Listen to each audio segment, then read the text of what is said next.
లేఖ రాశాం. కానీ APPSC chairman గారు ఒక డెసిషన్ తీసుకున్నారు. It's a constitutional post. Madam గారు ఒక డెసిషన్ తీసుకున్నారు. అయింది, బాధ కలిగింది. ఎగ్జామ్స్ నిర్వహించారు, అందరూ ఎగ్జామ్స్ రాశారు. అధ్యక్ష, ఇండియా పాకిస్తాన్ మ్యాచ్ జరుగుతుంది అధ్యక్ష. ఉంటుంది కదా అధ్యక్ష, కొంచెం దేశభక్తి వెళ్ళాలని కోరుకుంటుంది కదా. నేను వెళ్ళాను అధ్యక్ష, ఇండియా పాకిస్తాన్ మ్యాచ్కి నేను వెళ్ళాను. దుబాయ్లో నిర్వహించారు, నేను వెళ్ళాను, కూర్చున్నా. ఇండియా కోసం నేను పెద్ద ఎత్తున నినాదాలు చేశాను అధ్యక్ష. అది కూడా ఎగతాలు చేశారు అధ్యక్ష. నేను అక్కడికి వెళ్ళాను. ఎస్, నేను చెప్తున్నాను, ఐసీసీ చైర్మన్ గారు నేను కలిశాను. అహ్మదాబాద్ తర్వాత అతిపెద్ద స్టేడియం భారతదేశంలో మళ్ళీ కడదాం, అమరావతిలో కడదాం ఆ స్టేడియం అని నేను రిక్వెస్ట్ చేశాను. దానికైనా సహకరించాను, ఒప్పుకున్నాడు. We will do it together అన్నాడు. ఆయన ఇన్ఫాక్ట్ నాకు ఎక్స్ప్లెయిన్ చేశారు ఎట్లా అహ్మదాబాద్ స్టేడియం కట్టారు, ఎంత ఖర్చు పెట్టారు, అది కేవలం క్రికెట్కే కాకుండా ఇతర యాక్టివిటీస్కి ఎలా వాడుతున్నారు కూడా నేను ఎక్స్ప్లెయిన్ చేశారు అధ్యక్ష. అంటే మల్టీపర్పస్గా ఉండాలి, మీరు ఆలోచించండి, అట్లా కట్టండి అని చెప్పారు. అది నేను చేశాను అధ్యక్ష. చిత్తశుద్ధి ఉంది మాకు, నేను నేర్చుకున్నాను. దుబాయ్ క్రికెట్ చిన్న స్టేడియం అయినా వాళ్ళు ఎట్లా మేనేజ్ చేస్తున్నారు, సీటింగ్ ఎలా ఉంది, క్వాలిటీ ఎలా ఉంది, అన్నీ నేను చూశాను అధ్యక్ష. చూసొచ్చు. స్పోర్ట్స్ కట్టుబడినాం. స్పోర్ట్స్ సిటీలో, అమరావతిలో స్పోర్ట్స్ సిటీ అనేది అనివార్యం వస్తుంది. దాంతోపాటు గ్రామ స్థాయి నుంచి నేను శాప్ చైర్మన్ గారితో మాట్లాడాను, ఆంధ్ర క్రికెట్ అసోసియేషన్తో మాట్లాడాను. గ్రామ స్థాయి నుంచి క్రికెట్, అదేవిధంగా ఇంకా 4-5 స్పోర్ట్స్ తీసుకుని మనం ఏర్పాటు చేయాలి, యువతని పెద్ద ఎత్తున మనం లింకప్ చేయాలి లక్ష్యంతో మన ప్రభుత్వం పనిచేస్తుంది అధ్యక్ష. అధ్యక్ష, ఇంకోటి పాదయాత్రలో కూడా, ఎందుకంటే నేను మాడితే హామీల గురించి మాడతారు అధ్యక్ష, కానీ లేరు అధ్యక్ష. వాళ్ళు పాదయాత్రలో పదే నాకు హామీ ఇచ్చాను అధ్యక్ష. ఈరోజు మనం బటన్ నొక్కితే భోజనం ఇంటికి వస్తుంది, బటన్ నొక్కితే నిత్యావసర సరుకులు ఇంటికి వస్తున్నాయి, బటన్ నొక్కితే సినిమా చూడొచ్చు, బటన్ నొక్కితే ఎందుకు ప్రభుత్వం అనేది రావట్లేదు, ఇది మారాలి. సర్టిఫికెట్ల కోసం ఎందుకు ప్రజలు ఎంత ఇబ్బంది పడాలి అని ఆ రోజు చెప్పాను. ఆ రోజు నేను చెప్పాను, ఒక టెక్నాలజీ తీసుకొస్తూ బటన్ నొక్కితే అన్ని మీకు అందించే బాధ్యత మేము తీసుకుంటాను చెప్పాను అధ్యక్ష. ఈరోజు నేను గర్వంగా చెప్తున్నా, 161 ఏదైతే ప్రభుత్వం నుంచి సర్టిఫికెట్లు కానీ అన్నీ అందజేయాలి. 161 ప్రోగ్రామ్స్ ఈరోజు వాట్సాప్ ద్వారా మేము నేరుగా అందిస్తున్నాం. ఇంతేకాదు 500 సర్వీసెస్ అందజేయాలి. ప్రజలు ప్రభుత్వ ఆఫీసుల చుట్టూ తిరుగుతాం కాదు, వాళ్ళ ఫోన్లోనే ప్రభుత్వం ఉండే విధంగా మేము పనిచేయాలని లక్ష్యంతో I believe this are next set of reforms అధ్యక్ష. This is governance next generation అధ్యక్ష. అది మేము చేసి తీరుతాం అధ్యక్ష. ఇది కూడా ఎందుకు చెప్తున్నాం అంటే అధ్యక్ష, ఈ ఆలోచన నాకు ఎక్కడి నుంచి వచ్చిందంటే, మాకు మంగళగిరి నియోజకవర్గంలో ఎంపీటీసీ ఎన్నికలు జరిగినాయి అధ్యక్ష. ఏకైక బీసీ మహిళ దూదేకుల అమ్మాయి గెలిచింది అధ్యక్ష. గెలిస్తే కాస్ట్ సర్టిఫికేట్ ఇవ్వకుండా వేధించారండి అతన్ని.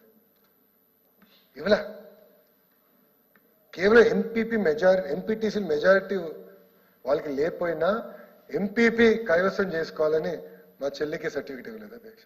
ఆ రోజు నాకు ఆలోచన, ఇది ఎవరికి కాకూడదు, ఇలా ఈ ఇబ్బంది ఎవరికి కలగకూడదని ఆనాడు తీసుకున్న నిర్ణయం అధ్యక్ష. యువగలం పాదయాత్రలో మాట్లాడి దాంట్లో బాగా అమలు చేశా. ముందు మీరు చూస్తారు, ప్రభుత్వం కూడా ఒక యాప్ తీసుకొస్తే డైరెక్ట్గా ప్రజల సమస్యలు పరిష్కరించే బాధ్యత, నేరుగా అందించే బాధ్యత మేము తీసుకుంటామని ఈ సభాముఖంగా హామీ ఇస్తున్నాం అధ్యక్ష. అంతేకాదు అధ్యక్ష, మీరు చూస్తే మన ఇంటర్ హాల్ టికెట్స్ వాట్సాప్ ద్వారా డెలివరీ చేశాం అధ్యక్ష. వాట్సాప్ ద్వారా వీ డెలివర్, ఇట్లా డైరెక్ట్గా ఇచ్చేసాం. ఇబ్బంది ఉండకూడదు, నేరుగా అందించాలని లక్ష్యంతో మేము పనిచేసాం అధ్యక్ష. ఇక్కడ ఉన్న గౌరవ సభ్యులు కూడా విజన్ గురించి మాట్లాడారు అధ్యక్ష. విజనరీకి ప్రిజనరీకి మధ్యన తేడా తెలియాలి అధ్యక్ష ప్రజలు. నేను సీరియస్, ఇది వెరీ సీరియస్ ఇష్యూ అధ్యక్ష. విజన్ 2020 అని తీసుకొస్తే ఇట్లనే కొంతమంది ఎగతాలు చేశారు అధ్యక్ష. వెళ్ళి హైదరాబాద్ చూడమనండి, that is part of the vision. Shamshabad airport is part of vision 2020. Metro rail is part of vision 2020. Financial district is part of vision 2020 అధ్యక్ష. అక్కడ ISB is also part of vision 2020 అధ్యక్ష. విజన్ అనేది ఉండాలి, మనం ఎక్కడ ఏం సాధించాలి జీవితంలో అనేది విజన్ ఉండాలి. ఈరోజు 15% గ్రోత్ రేట్ అన్నారు అధ్యక్ష. ఎస్, మొదటి సంవత్సరంలో ఎన్ని ఇబ్బందులు ఉన్నా 12.5% గ్రోత్ రేట్ చూపించారు అధ్యక్ష. We have delivered 12.5% growth rate, 15% growth rate చేసి తీరుతాం. అందుకే నేను సవాల్ ఇస్తాను. వాళ్ళు మాడుతున్నా, మీరు ఒప్పుకోకపోయినా నేను చెప్పాను, ఎస్ చేసి చూపిస్తాను. ఎందుకు విజన్ 2047 సాధ్యం కాదో చేసి చూపిస్తాను. ఒక గురి ఉండాలి అధ్యక్ష, గోల్ ఉండాలి. ఆ గోల్ సాధించడానికి మనం అందరం కష్టపడతాం అధ్యక్ష. జీవితంలో అందరికీ ఉంటాయి. దాంట్లో బాగా రాష్ట్రానికి ఒక గోల్ ఉండాలి. ఇప్పుడు కేంద్రంలో వికసిత్ భారత్ పేరుతో ప్రధానమంత్రి గారు కూడా గోల్ పెట్టుకున్నారు అధ్యక్ష. ప్రపంచంలో ఐదర్ 1 or 2 ప్లేస్లో తలసరి ఆదాయంలో భారతదేశం ఉండాలి అనేది గౌరవ ప్రధానమంత్రి నరేంద్ర మోడీ గారి లక్ష్యం అధ్యక్ష. దాంట్లో భాగంగా స్వర్ణాంధ్రం విజన్ పెట్టుకున్నాం అధ్యక్ష. And we will deliver on that promise అధ్యక్ష. అధ్యక్ష, మీరు నమ్మరు, మేము ఎట్లా పనిచేస్తున్నాం అంటే, ప్రభుత్వం విజన్ 2047 పెట్టుకుని విద్యాశాఖ ఏం చేయాలి, అది సాధించడానికి ఏం చేయాలి అధ్యక్ష. సింగపూర్ లాంటి చిన్న ఊరు అధ్యక్ష, అది గ్రామం కన్నా చిన్నది. మత్స్యకార గ్రామం నుంచి ఈ స్థాయికి వచ్చినట్టు వాళ్ళు విజన్ పెట్టుకుని వచ్చారు అధ్యక్ష. అసలు ఈ ఆలోచన మనకు వచ్చింది విజన్ 2020 ఆలోచన వాళ్ళ దగ్గర నుంచి నేర్చుకుంది అధ్యక్ష. అందుకే ఈరోజు హైదరాబాద్ ఆ స్థాయికి వెళ్ళి తప్పనిసరిగా ఆ విజన్ తీసుకుంటాం, ముందరికి వెళ్తాం అధ్యక్ష. అంతేకాకుండా ఈరోజు నిజంగా బాధ చేస్తుంది అధ్యక్ష.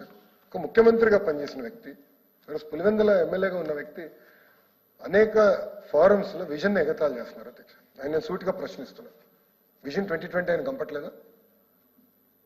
హైదరాబాద్ లో ఆయనకి ఇల్లుందే? విజయలక్ష్మి గారు హైదరాబాద్ లోనే ఉంటారే? వెళ్ళి చూడమని చెప్పండి, నేను ఇంటికి వెళ్ళమనండి, ఆ రోడ్లు చూడమనండి. ఈరోజు ఆ స్థాయికి వచ్చిందంటే ఆనాడు వేసిన పునాది అధ్యక్ష. కేవలం ఒక తెలుగుదేశం ప్రభుత్వం చేసిన నేను అనట్లేదు.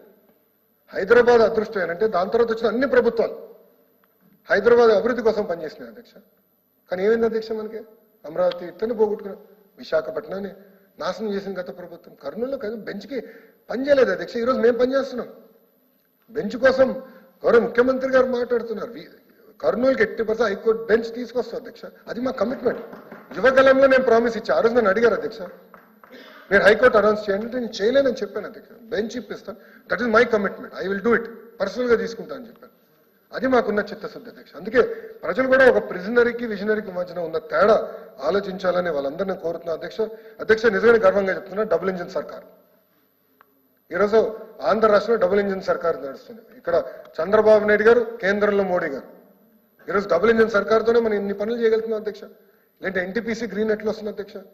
బీపీసీఎల్ ప్రాజెక్ట్ త్వరలో అనౌన్స్ చేయబోతుంది, ఎట్లా వస్తుందండి? 90,000 కోట్లు పెట్టుబడి, 90,000 crores రిఫైనరీ, అది ఎట్లా వస్తుందండి? డబుల్ ఇంజిన్ సర్కార్. ఈరోజు ఇండియాలో మన భాగస్వామ్యం కనుకనే ఈరోజు పెద్ద ఎత్తున